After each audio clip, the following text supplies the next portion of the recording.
For Info Live TV, I'm Dave Bender in Jerusalem, and with us here in studio is Brigadier General Jaim Yfraj.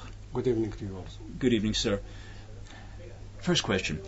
Has the IDF, has the Army lost its eyes and ears on the ground in Gaza since the pullout? No. Most of the intelligence that is necessary to understand what is going on and to react before events and during events, whatever existed still exists.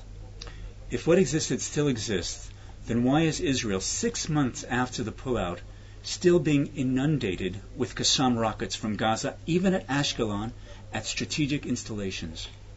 The Qassam problem existed before. There is no definite answer to prevent it. You can most of the time react to it, but you cannot prevent it. It was like this before the pullout, it is like this today. Nothing changed.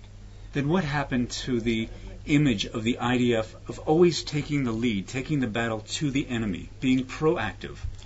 That can happen if you decide to go all out and attack whoever is suspected of leading these attacks. That means that was possible before, it is possible today. In the past, there were many people from all organizations involved in these accidents. Today, there are less people from less organizations. Therefore, there are less targets. Okay, you spoke about Lebanon just now. What's been happening the last few months, the last year in Lebanon, has been an absolute popular uprising against Syria. Do you believe that what's happening now with Walid Jumblat cursing out the Syrian regime and Bashar Assad, is that going to cause more friction, or will it be the end of the Syrian regime in sometime soon? The end of the Syrian regime in Lebanon will not happen very soon. As long as they are going hand in hand with the Iranians, and as long as they have the Hezbollah as allies, they will always have a presence and they will always have influence in Lebanon.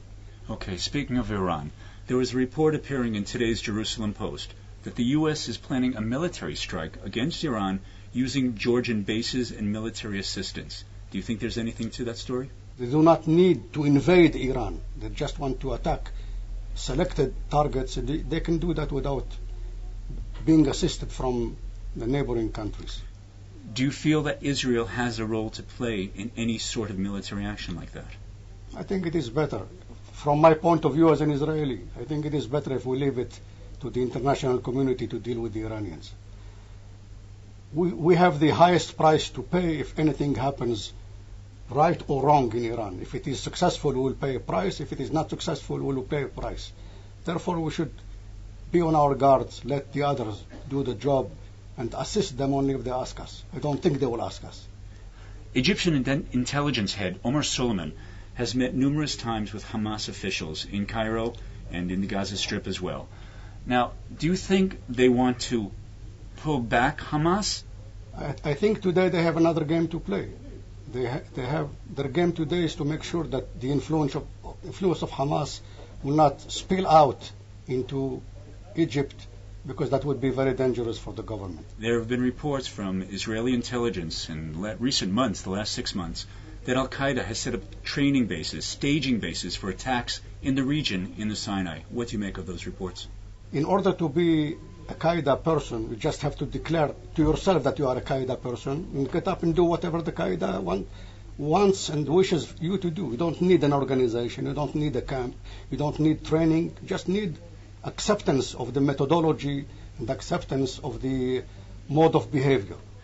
We've been speaking with Brigadier General Jaim Yfraj, former IDF intelligence. Thank you for being with us on Info Live TV. I'm Dave Bender in Jerusalem.